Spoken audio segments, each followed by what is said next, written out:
kali. Amin, amin, Amin. amin. Shalom.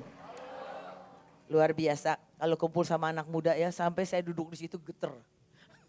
Karena pada lompat-lompat ya.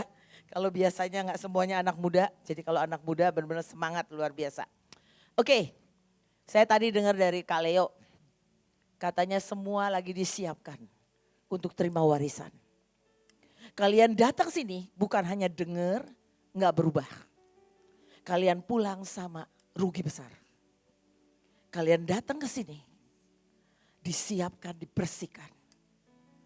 Dan kalian terima yang ilahi, yang kalian gak pernah lihat, yang kalian gak pernah alami. Itu kalian akan alami. Begitu kalian pulang, kalian jadi pasukan yang tidak terhentikan.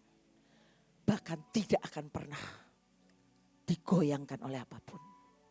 Karena engkau kenal Allah yang hidup. Allah yang begitu mencintai kita semua. Allah yang mencintai bangsa ini. Dan Allah yang akan bawa kita semua melihat 270 juta jiwa bangsa ini diselamatkan. Oke? Ya. Kita masuk hari ini, saya bawakan dulu tentang DNA ilahi.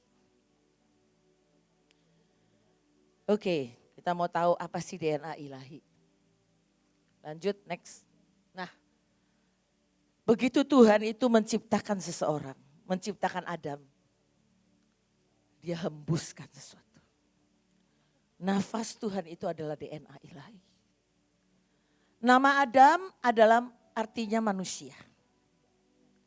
Dan Adam berasal dari kata yaitu dari Aleph, artinya Tuhan. Dan Dam, artinya darah. Jadi manusia pada awalnya diberikan DNA ilahi dalam darahnya ketika Tuhan Allah menghembuskan nafasnya kepada manusia. Harusnya itu luar biasa. Karena kita ini anaknya Tuhan Yesus. Kita anak dari Tuhan yang luar biasa yang menciptakan semuanya. Harusnya kalau ada orang tua yang hebat, anaknya pasti hebat apa enggak?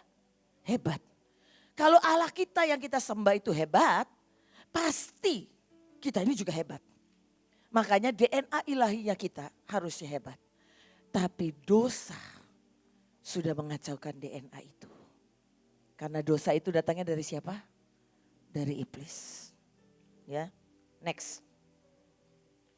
Nah, kita tahu bahwa waktu Tuhan menciptakan, dia itu katakan berfirmanlah Allah, baiklah kita menjadikan manusia menurut gambar dan rupa kita.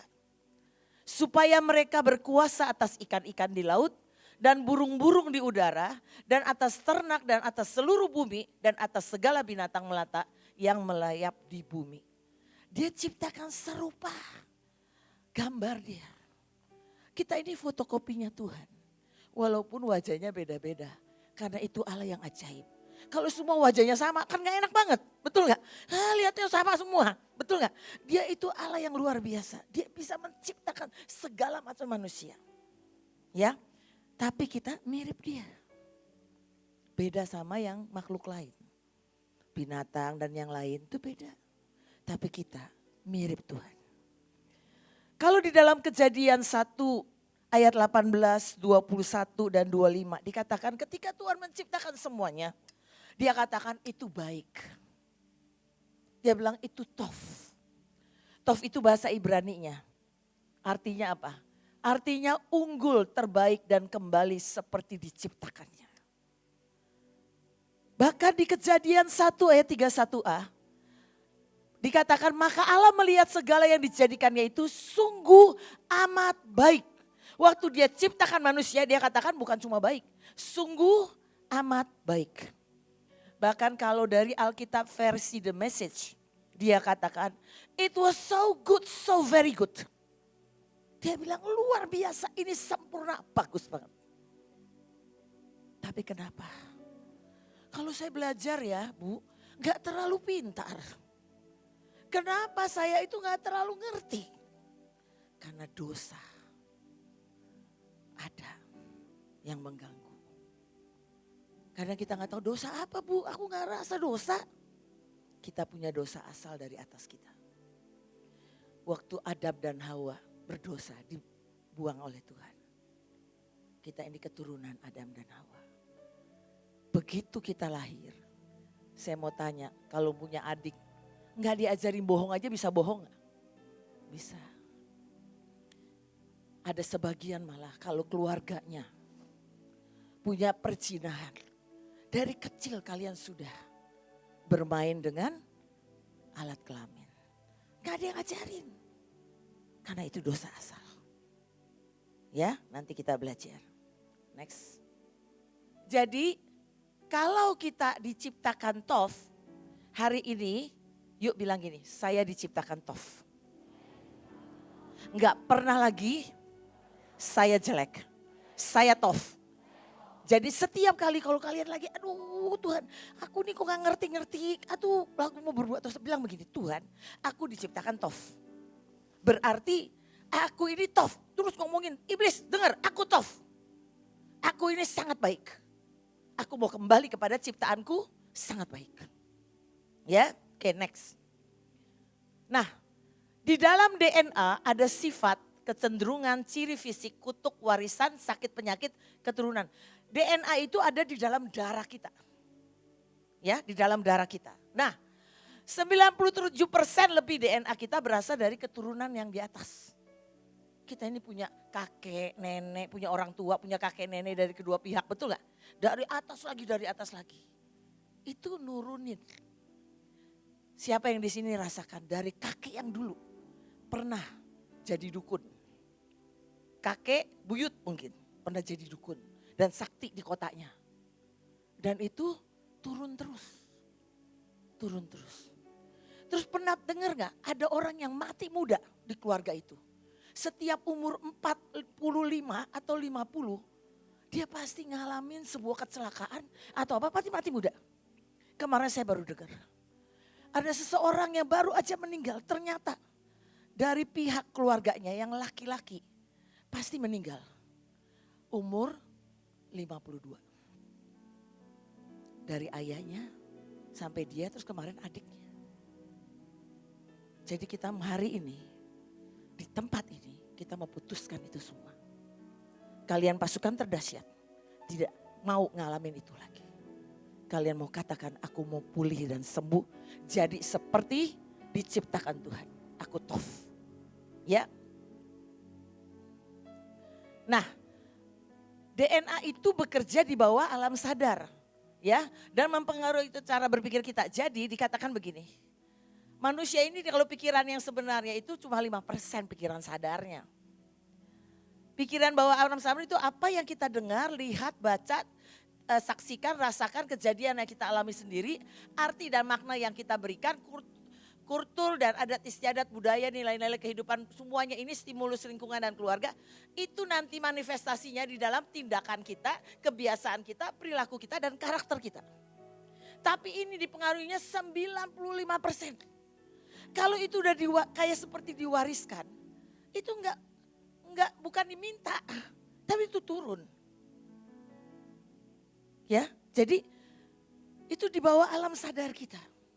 Kadang-kadang misalnya gini, dari atasnya itu memang keturunannya adalah ya dia itu sakit ya, kalau sakit jantung gitu ya, sakit suka cepet nggak bisa terlalu stres, akhirnya bisa gila.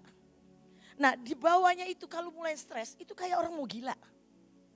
Kalau dia nggak sadar, dia nggak putuskan, itu kayak orang bisa dibuat gila dan gila dan gila. Ya, lanjut. Jadi hari ini di tempat ini kita mau menjadi wadah yang siap terima DNA ilahi. Seperti apa sih DNA ilahi? Anak-anak, kita pernah dengar banyak pembawa lawatan.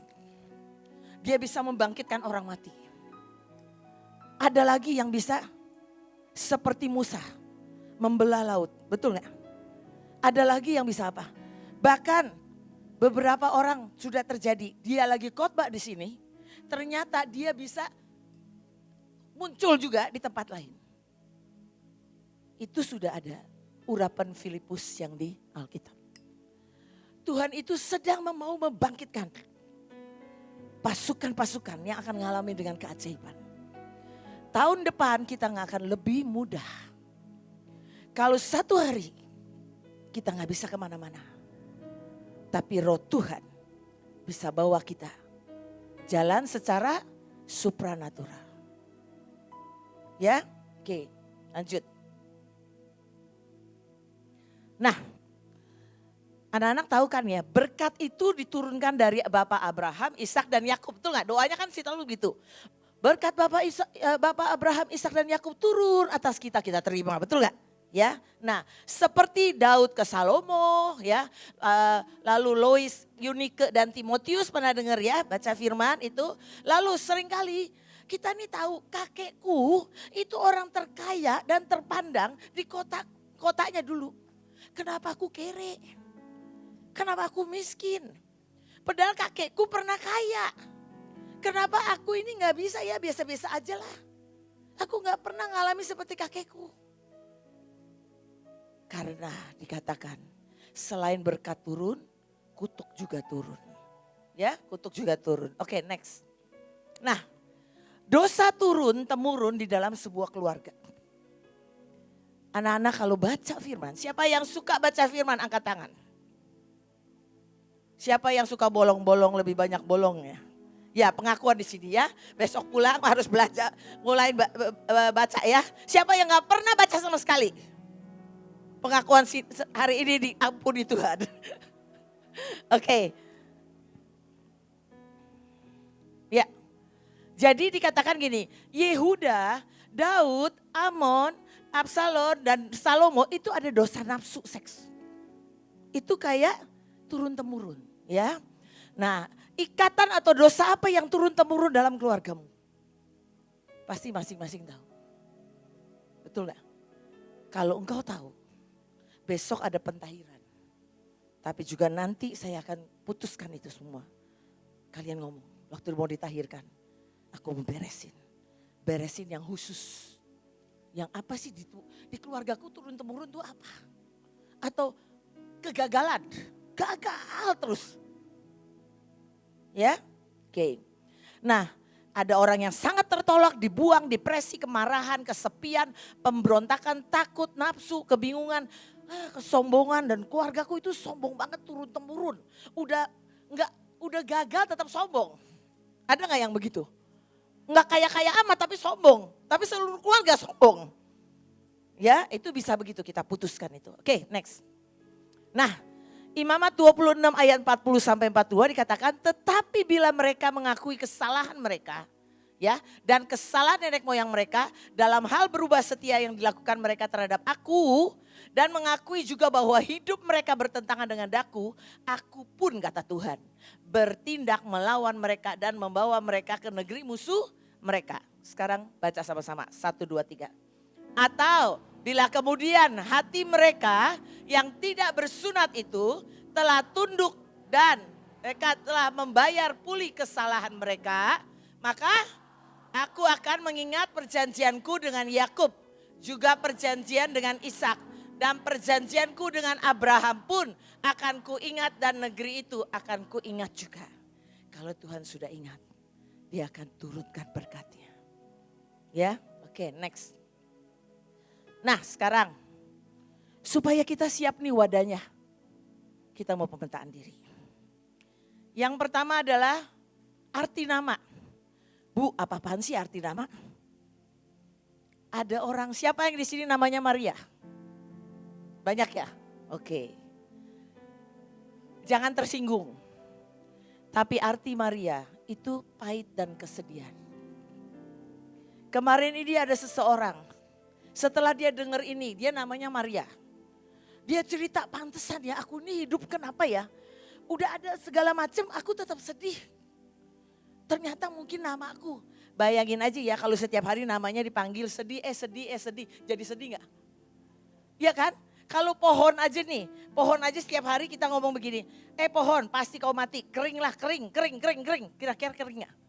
kering. Tapi kalau pohon kita bilang tiap hari, pohon engkau bertumbuh ya, berbuah banyak. Aku pengen menikmati engkau. Kira-kira bertumbuh gak? Bertumbuh. Apalagi kalau kita manusia ini, kita dibilang sedih, sedih, pahit, pahit. Jadilah kita pahit. Nah setelah dia dengar itu, dia bilang begini, temennya, dia cerita sama sahabatnya. Sahabatnya bilang gini, mulai hari ini aku gak mau panggil kamu Maria. Aku mau panggil kamu Ria. Biar engkau beria-ria, kata dia. Ya, dia bilang dalam waktu seminggu aneh ada sesuatu yang berubah di hati dia. Dia bisa tidak sedih lagi. Sejak itu dia bersaksi di mana-mana, namaku Ria, jangan panggil aku Maria lagi. Tapi nggak usah ganti nama di akte, nggak usah ganti nama kalau yang udah punya KTP, nggak usah ganti nama di mana-mana, cuma ganti sebutan panggilan, ya. Oke. Nah terus tanggal kelahiran, Shio, ya ada orang Shio, ada zodiak. Siapa yang masih baca zodiak? Waduh, stop baca zodiak ya. Lebih baik dengar suara Tuhan. Ya, jangan suka dengar zodiak hari ini harus kemana ya, harus ini nggak boleh kemana. Nanti kita nggak kemana-mana. Dengan Tuhan kita punya roh keperkasaan. Kita punya roh yang jauh lebih besar dari segala roh yang ada di dunia ini. Ya, jadi nanti yang suka baca zodiak putuskan. Kalau lagi ini ya. Oke, terus asal suku keturunan. Nah, Bapak Ibu, kalau asal suku itu kadang-kadang gini, suku itu punya sebuah kutuk atau punya sebuah roh yang mengencar. Misalnya nih, kalau orang Chinese, ya orang Cina, itu kutuknya apa? Cinta uang. Ya, pada ada yang senyum-senyum. Ya, cinta uang. Tapi di sini coba, saya tidak ini, ada suku dari Sumatera Utara. Batak, ya. Oke. Kalau Batak itu anak laki dari kecil sudah dianggap raja, betul gak? Jadi gak pernah kerja. Jadi yang kerja wanita, betul gak? Jadi dari kecil kalau orang Batak wanitanya perkasa banget. Ya. Nah, wanita perkasa banget enggak juga katanya. Yang laki-laki rata-rata katanya jadi raja. Akhirnya sampai besar enggak bisa kerja. Enggak bisa kerja akhirnya nganggur. Dikenai ada kutuk kegagalan. Jadi bagi yang dari suku itu, nanti kalau mau ditahirkan bilang gini, aku diciptakan menjadi pemenang, bahkan lebih dari pemenang. Aku mau habisi semua, batalkan semua kutuk. Nanti saya akan ajak detailnya bahwa aku mau patahkan. Ya, patahkan semua kutuk ini. Oke? Terus peristiwa-peristiwa pada tanggal bulan lahir, orang yang lahir pada nanti anak-anak bisa cari sebetulnya arti namaku apa kalau nantinya. Ada orang namanya itu kan tadi saya akan keluarin nama-nama macam-macam. Jadi jangan sampai nama tanggal lahir kita sama dengan tanggal lahir siapa? Hitler. Kejam bukan? Membunuh segitu banyak orang, kita putuskan yang itu. Kita bilang semua tanggal bagus. Karena Tuhan ciptakan saya berbeda. Ya, oke. Next. Nah, ini kasih contoh saya aja ya. Saya namanya Irin. Irin itu artinya damai. Sebetulnya bagus damai. Tapi kenapa saya dari kecil kemana-mana saya pergi pasti ada yang lagi bertikai. Pasti ada lagi yang ribut-ribut. Nanti saya kerjanya apa? Membereskan dan mendamaikan. Sampai kemarin saya ke Pulau Bali. Saya ketemu orang tahu-tahu lagi ribut. Saya bilang gini, dasar emang destininya namanya udah Irin. Kemana-mana bawa damai. Saya gak pengen ribut. Tapi itu ada yang dibilang ada Dewi Irin. Bahkan ada Irin yang tadinya dari Katolik pindah. Sekarang jadi garis keras. Saya bilang itu Irin yang nyasar. Terus saya pernah pergi ke Rusia, ada Ratu Irin, kejamnya luar biasa. Saya putus-putusin, tidak boleh ada kekejaman dalam hidup saya. Ya, next. Nah, tadi Maria pahit dan pemberontak, Rebeka artinya apa? Penjerat atau ikatan, Lea artinya lelah, Claudia artinya timpang dan lumpuh, Manasya artinya membuat lupa, Calvin artinya botak. Akan artinya yang bermasalah, Kennedy kepala besar, Tristar duka cita. Nah, ada orang namanya ribut Prasetyawati. Karena apa? Waktu dia lahir, kedua orang tuanya lagi ribut. Kan kasihan ya, namanya ribut. Kemana-mana panggil ribut ya, jadi ribut lah ya.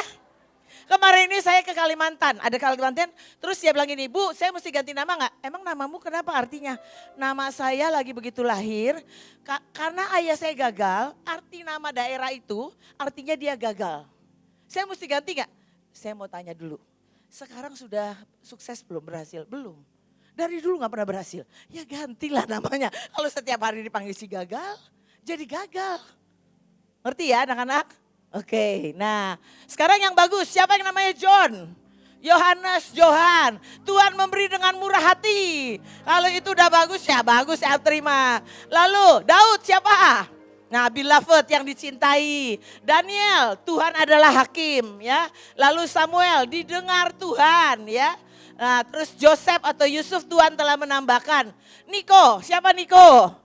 Ada kemenangan, Michael seperti Tuhan. Ratna Permata, Sari itu putrinya Tuhan ya. Agnes kudus, Lisa janji Tuhan. Oke, kalau yang udah bagus oke, tapi kalau yang jelek kita tanya Tuhan, Tuhan saya sebaiknya pakai nama apa?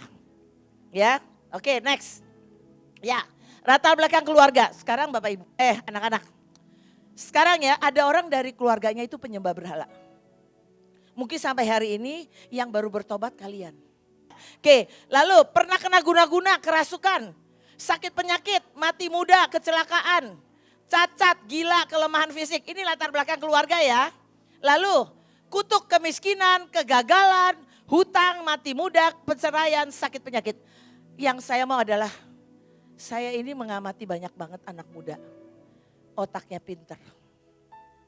Generasi milenial dan generasi Z. Tapi kenapa selalu gagal? Karena ada kutuk kegagalan yang belum diberesin. Semua mau beresin hari ini? Sampai besok kita beresin ya. Oke. Lalu tidak bisa kerja. Siapa yang merasa di keluargamu tidak pernah ngajarin kau kerja dan kau tidak bisa kerja?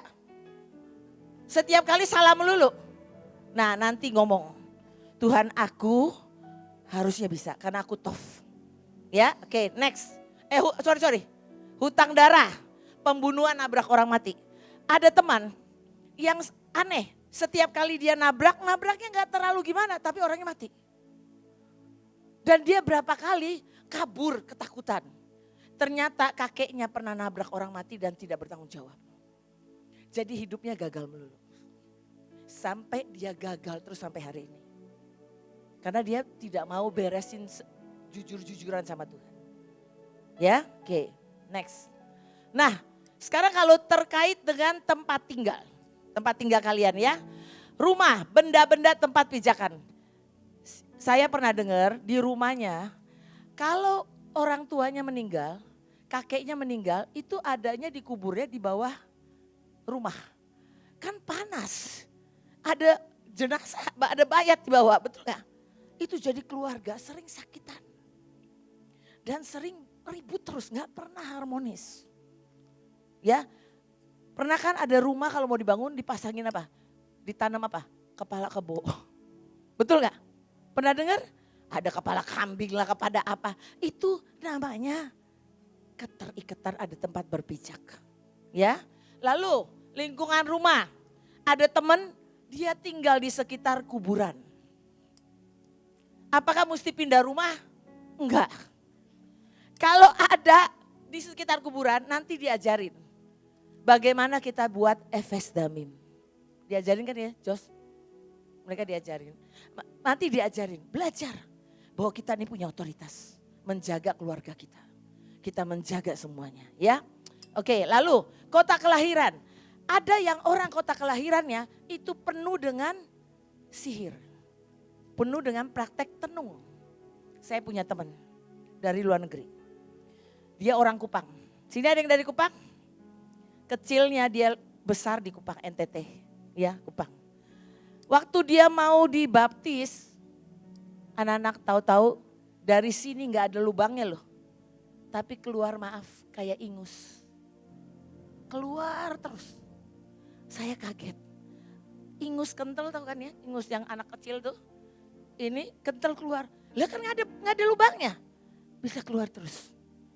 Waktu saya tanya, dia bilang, waktu dia bayi, dia diasuh dengan seorang inang. Dan inangnya itu praktek sihir. Dan setiap jam 12 malam hari-hari tertentu, dia dibawa pergi ke pantai. Di pantai itulah dikasih minum macam-macam. Nah itu waktu dia udah bertobat mau dibaptis, dia seperti mau dihalangin. Dari saya bawa dia sampai dia mau pingsan karena itu keluar. Tapi saya berdiri di antara dia dengan Tuhan. Saya bilang Tuhan tolongin dia. Kalau enggak dia hancur. Karena hidupnya gagal dan satu keluarga gagal. Ya, lalu kota kelahiran sama kota tempat tinggal kan kadang-kadang beda ya. Misalnya lahirnya di Semarang, tinggalnya di Kalimantan, betul nggak? Ya bisa begitu. Nah bisa dua-duanya kalau kita ada di tempat itu, kalau kadang-kadang kita nggak tahu kita buka celah, kita juga kena dari kutuk tempat itu ya. Oke. Lalu tempat-tempat yang pernah didatangi misalnya tempat keramat. Kalau dulu sebelum bertobat kalian pernah dibawa orang tua ke tempat keramat. Tempat sembahyang minta air lah, minta apa. Nah itu mesti diberesin. Ya, oke next. Nah terus, sekarang ketergantungan. Keterikatan rokok, alkohol, narkoba. Ya coba-cobalah Bu, gak apa-apa zaman sekarang kalau enggak ngetren. Anak-anak, waktunya sudah sangat singkat. Kalau kita main-main, kita gak jadi seseorang. Kami percaya setiap kalian akan jadi orang yang ajaib. Kalian pulang, kalian akan bertemu dengan Tuhan. Kalian akan mengalami Tuhan dan Tuhan berjalan dengan kalian dengan keajaiban. Ya, lalu pornografi, onani ikatannya, seks bebas, homo, lesbi, bisexual, banci, ya, orientasi seksnya berbeda. Bela diri, tarian, yoga, ajaran New Age, Reiki, dan tradisi di kampung kalian masing-masing dan gereja setan. Satu, nanti Pak Luki akan bicara tentang kasih Bapak.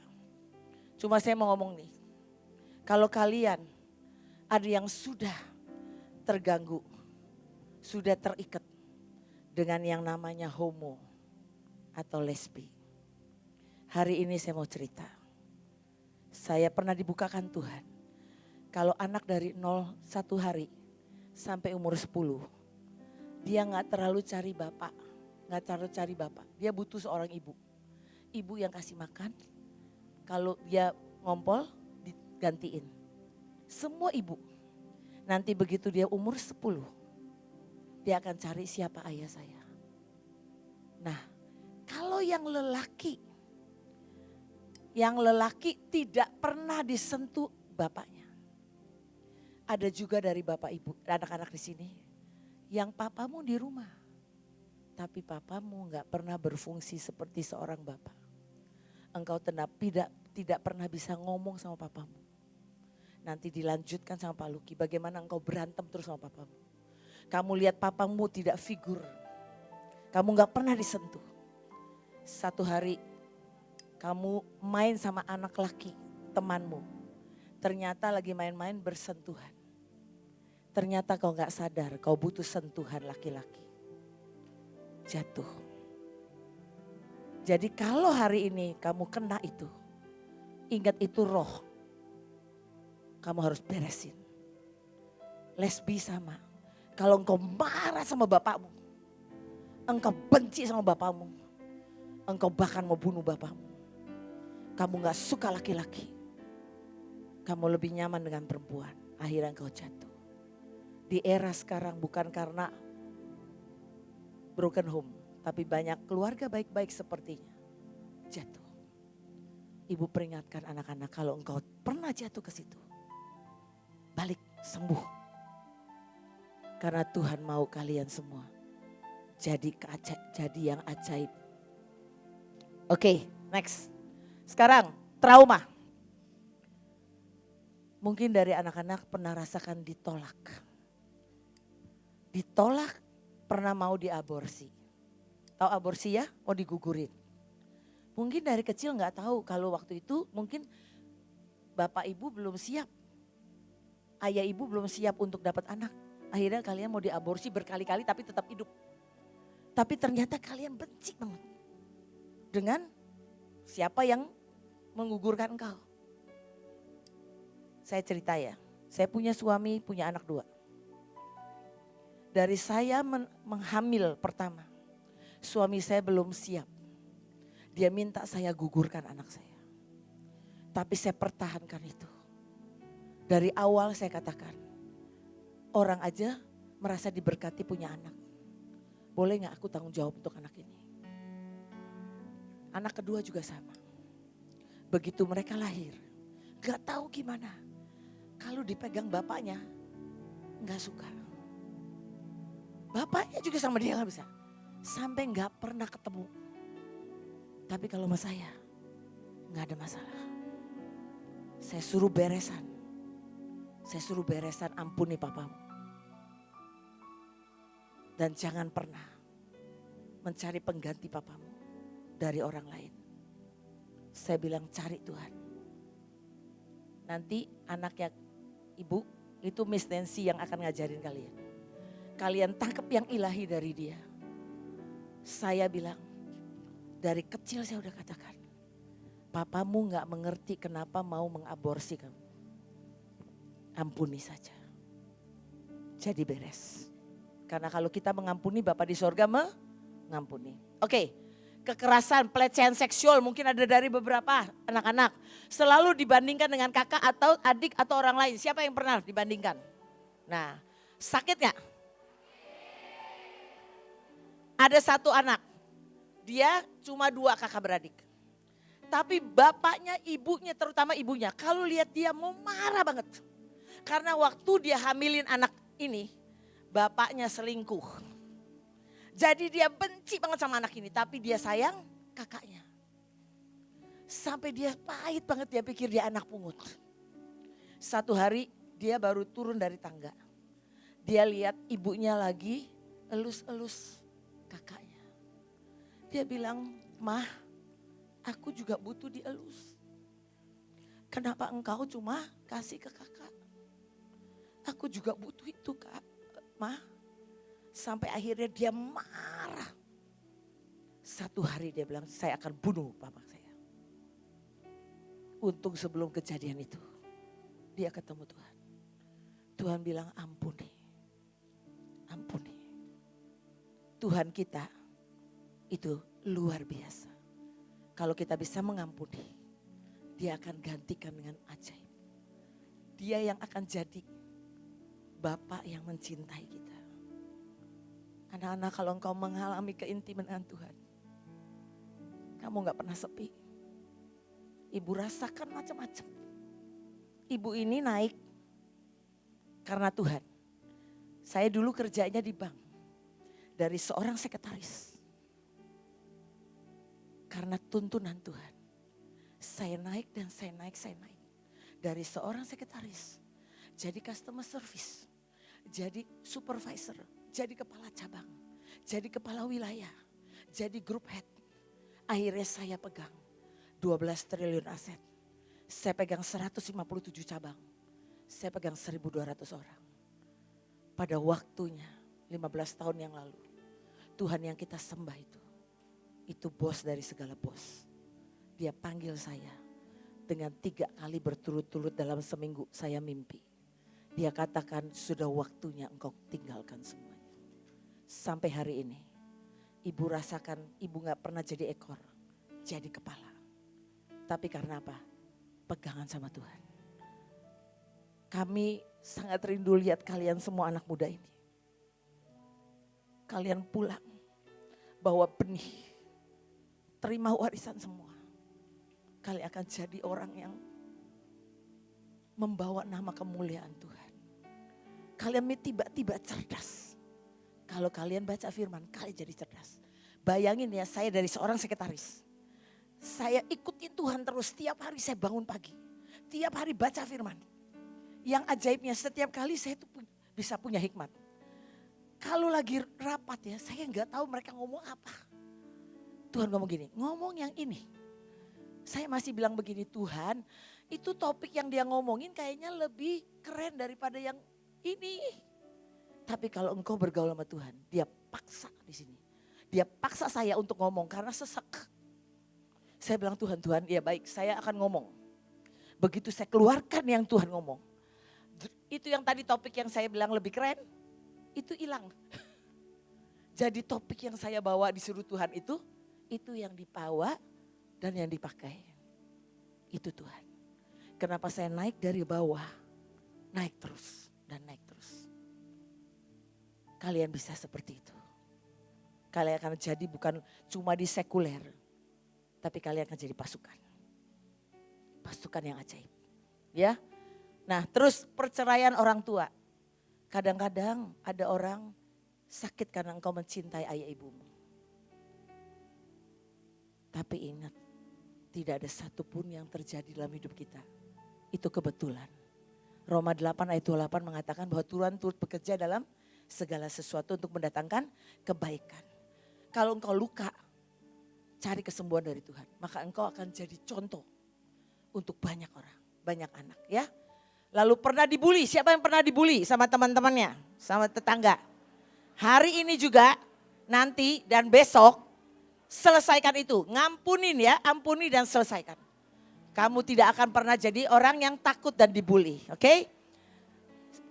Mungkin ada yang ditinggal ayahnya dan sangat sakit. Mungkin ada yang pernah ditinggal orang yang dicintai. Sampai hari ini masih sakit ya. Tapi hari ini selesai, engkau dibawa ke sini oleh Tuhan. Karena Tuhan sangat mengasihi kalian. Ya, oke, next. Nah, pemetaan diri. Sekarang kusta rohani. Anak-anak, kusta itu di luar apa di dalam? Di luar kan ya. Nah, kita mau lihat ada kusta rohani itu apa sih? Yuk, next. Pernah dengar ya, dari 2 Raja-Raja 5 ayat 1, 9 dan 14 dari Naaman. Sedikit ya, saya kasih ini jadi gak usah baca lagi. Naaman itu panglima Raja Aram adalah seorang terpandang di hadapan tuannya. Dan sangat disayangi sebab oleh dia Tuhan telah memberikan kemenangan kepada orang Aram. Tapi orang itu seorang pahlawan tentara sakit kusta. Ya, oke. Nah dia itu pergi ke Elisa ya, disuruh ke Elisa. Waktu itu Elisa ya dikatakan gini, Elisa bukan datang, kalau kita kan minta didoain pengennya apa? Ditumpangin tangan, betul gak? Kalau sakitnya di mana, ya dipegangin gitu ya supaya sembuh. Tapi Elisa bilang begini, udah pergilah mandi 7 kali dalam sungai Yordan, maka tubuhmu akan pulih kembali sehingga engkau menjadi tahir gitu katanya gitu ya. Terus dia marah-marah, walah sungai yang lebih bersih kenapa sih? Kenapa kasih sungai yang kotor? Ya kalau kita baca ini ya, lalu dia katakan gini, kata pegawainya gini, aduh udah ketalang tanggung, udah sakit kusta, udahlah ikutin aja 7 kali. Ya, lalu dikatakan setelah itu, dia katakan Bapak seandainya Nabi itu menyuruh perkara yang sukar kepadamu, bukankah Bapak akan melakukannya? Apalagi sekarang ia hanya berkata kepadamu mandilah dan engkau akan menjadi tahir. Maka turunlah ia memendamkan dirinya 7 kali dalam sungai Yordan sesuai dengan perkataan abdi Allah itu. Lalu pulihlah tubuhnya kembali seperti tubuh seorang anak dan ia menjadi tahir. Anak-anak besok gak bisa cari kolam lagi masa begini. Cari kolam baik begini, gak selesai-selesai kita. Ya, besok dipercik tapi percaya dalam anugerah Tuhan. Ya, tetap didoakan kalian seperti dicelup. Oke? Nah, Naaman ini terkenal karena waktu Lukas 4 ayat 27 mengatakan di zaman Elisa banyak orang sakit kusta. Tapi yang sembuh cuma Naaman. Karena Naaman itu mau mengakui. Kalau orang tidak mau mengakui dosanya tidak bisa diampuni. Karena itu firman yang mengatakan. Jadi kalian nanti pulang dikasih kertas itu. Itu pelajari dan doa. Yang mana yang mesti ditahirkan ya. Oke, next. Ini lain lagi Raja Usia. Nanti ya balik baca. Raja Usia ini awalnya luar biasa. Kalau kita baca 2 Tawari 26 dari ayat 1 sampai 15. Dia itu raja yang benar-benar diberkati Tuhan. Raja yang sangat punya senjata peperangan yang luar biasa. Dia punya pahlawan yang ajaib. Wah dia punya banyak macam semua. Rakyatnya sampai sejahtera. Tapi begitu ayat 16. Ketika setelah ia menjadi kuat, ia menjadi tinggi hati. Sehingga ia melakukan hal yang merusak. Ia berubah setia kepada Tuhan Allahnya dan memasuki bait Tuhan untuk membakar ukupan di atas mezbah pembakaran ukupan. Dia udah jadi raja. Dia begitu merasa gini, semuanya diberkati. Lupa diri, jadi sombong. Sebetulnya yang boleh bawa ukupan zaman itu adalah imam, betul gak? Tapi sudah ditegur oleh imam bahwa apa? Dikatakan, hai Usia, engkau tidak berhak membakar ukupan kepada Tuhan. Hanyalah imam-imam keturunan Harun yang telah dikuduskan yang berhak membakar ukupan. Keluarlah dari tempat kudus ini karena engkau telah berubah setia. Tapi Usia dengan bokor ukup di tangan untuk dibakar menjadi marah. Sementara amarahnya meluap terhadap para imam, timbullah penyakit kusta. Kusta di depannya. Dan dia diusir dan sampai akhir hidupnya dia kena kusta. Apa bedanya? Apa hubungannya kusta rohani? Artinya gini, anak-anak dulu ibu gak mengerti. Kayaknya kalau Tuhan gak ngomong saya mau pengen ke dukun. Terus lagi saya ngerti pentahiran. Saya bilang Tuhan semua selaput-selaput. Pernah lihat orang sakit kusta gak? Yang kadang matanya tutup. Pernah lihat? Terus ini telinganya, kadang-kadang tangannya gitu. Itu orang kusta ya. Orang kusta itu di luar. Tangannya bisa patah-patah. Atau kadang-kadang matanya tuh tutup. Terus telinganya ketutup. Ya, kusta begitu. Nah, kalau kita kusta rohani, kita nggak bisa ngerti Tuhan. Ada selaput yang nutup. Kita baca firman, apaan sih ini? Setiap kejadian kita nggak bisa mengerti dengan cara Tuhan. Kita marah sama Tuhan. Ya, itu namanya kusta. Oke, next. Kita pernah dengar dari Miriam. Ya, Miriam bagaimana dia cuma tanya kepada adiknya ya, Musa. Kamu mau nikahin orang Kus ya? Tapi bukan tanyanya yang salah, tapi motivasinya. Dia bilang apa? Emangnya Tuhan cuma ngomong sama Musa? Kan juga ngomong sama kita. Tapi nanti yang marah siapa? Tuhan, bukan Musa. Ketika Tuhan marah, Tuhan suruh dia keluar ya. Tuhan bilang begini. Bukan demikian hambaku Musa, seorang yang setia dalam segenap rumahku. Ayat 8, berhadapan-hadapan aku berbicara dengan dia terus terang, bukan dengan teka-teki. Dan ia memandang rupa Tuhan, mengapakah kamu tidak takut mengatai hambaku Musa? Ya, ayat 9, sebab itu bangkitlah murka Tuhan terhadap mereka, lalu pergilah ia. Dan ketika awan telah naik dari atas kemah, maka tampaklah Miriam kena kusta, putih seperti salju. Ketika Harun berpaling kepada Miriam, maka dilihatnya bahwa dia kena kusta. Kita kadang-kadang gak tahu tindakan salah yang kita pernah buat ataupun orang tua atau nenek moyang kita buat yang mendatangkan kusta rohani. Sering gak kita dengar si hamba Tuhan ini kenapa terus kita ikut ngomongin. Iya tuh hamba Tuhannya. Mengerikan. Dia itu sesat. Dia ini begini. Padahal kita cuma baru dengar dari kata orang. Kita gak tahu hamba Tuhan itu lagi disayang banget sama Tuhan. Akhirnya yang marah bukan hamba Tuhannya. Siapa yang marah? Tuhan. Dan kisah kena kusta. Ya, lanjut. Nah, di perjanjian baru juga. Dulu pernah saya terangin tentang Naaman. Tentang Usia. Katanya itu perjanjian lama. Tapi di perjanjian baru Paulus mengatakan kisah Rasul 21. Dia katakan bawalah mereka, dia katakan pada muridnya. Bawalah mereka bersama-sama dengan engkau, lakukanlah pentahiran dirimu bersama-sama dengan mereka. Dan tanggunglah biaya mereka sehingga mereka dapat mencukurkan rambutnya. Maka semua orang akan tahu bahwa segala kabar yang mereka dengar tentang engkau sama sekali tidak benar. Melainkan bahwa engkau tetap memelihara hukum Taurat.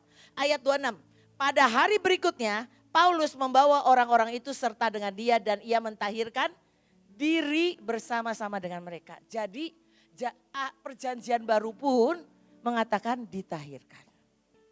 Next. Nah, ntar ada ikatan, ada kutuk, ada roh, ada kelemahan dan ada sakit penyakit. Kita mau katakan selesai, ya. Next. Nah, darah Yesus apakah tidak cukup? Tuhan itu memotong tali-tali orang fasik atau perbudakan seperti Mazmur 129 ayat 4 mengatakan Tuhan itu adil, ia memotong tali-tali orang fasik. Contohnya kalau kita lahir, anak-anak tahu kan dari puser dapat makanan dari ibu, betul gak? Nanti baru begitu lahir dipotong, betul gak? Ya, nah jadi kita ini hubungannya dengan ibu, dengan semua keturunan di atas itu lewat puser. Ya kan kehidupan itu. Nah nanti ibu akan bantu, akan bawa semuanya, kita sama-sama mau selesaikan itu dengan iman. Nanti pakai apa? Nanti disiapkan anggur sebagai lambang darah Yesus. Ya, dan nanti ada minyaknya dikit bahwa di dalam Wahyu 6 ayat 6 mengatakan selama ada minyak dan anggur dalam hidup kita tidak ada yang bisa merusak pengurapan yang ada dalam hidup kita. Ya, oke. Lalu di alam roh kadang masih ada tali-tali ikatan nenek moyang atau masa lalu. Apalagi yang pernah keluarganya ikut gereja setan. Itu kadang-kadang masih ada pengaruhnya di itu. Tapi hari ini apapun kejadian yang kemarin kita mau putuskan. Ya, oke. Lalu tali-tali ini menjadi jembatan masuknya kuasa gelap ke keturunan di bawah.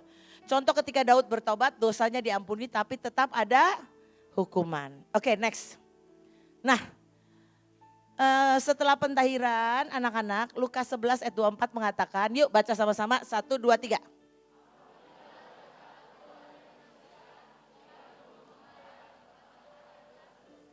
Mencari perhentian. Dan karena ia tidak mendapatinya,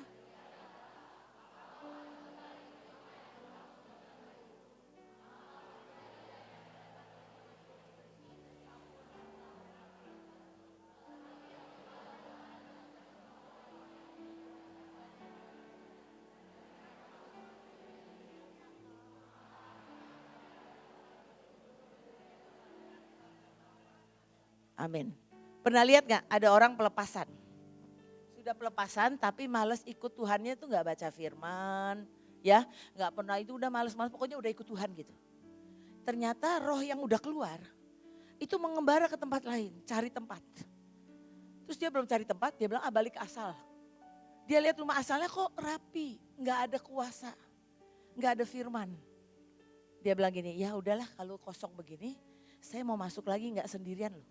Bawa 7 roh jahat, yang lebih jahat gak? Yang lebih jahat. Jadi kalau dia pernah dilepasin 1 kali, 1. Kalau dia gak mau siap-siap jadinya 1 plus 7. Jadi anak-anak kalau mau ngalami keajaiban, baca firman. Tadi ibu bilang, ibu dari seorang sekretaris sampai ke atas. Karena firman.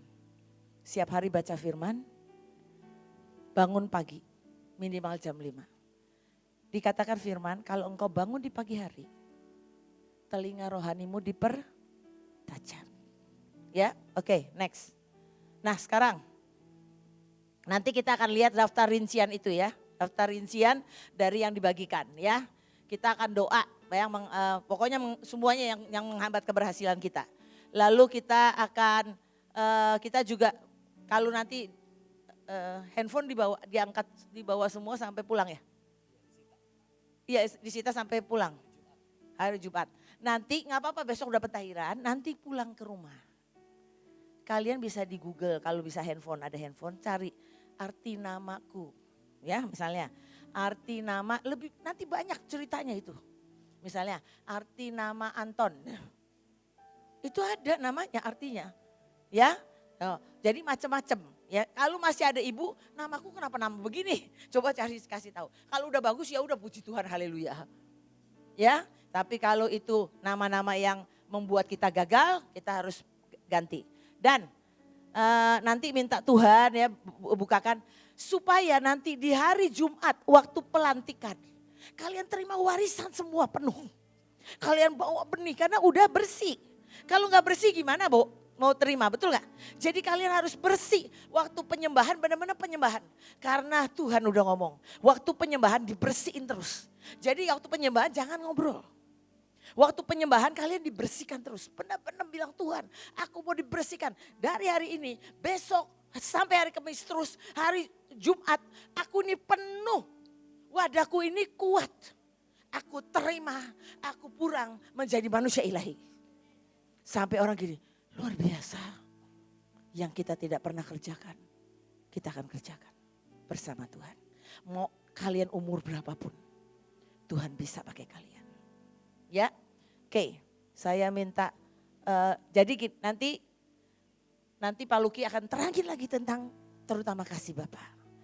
Tapi saya mau katakan, semuanya ini sering tanpa sadar mengikat kita. Jadi kita harus beresin semuanya itu. Ya, oke.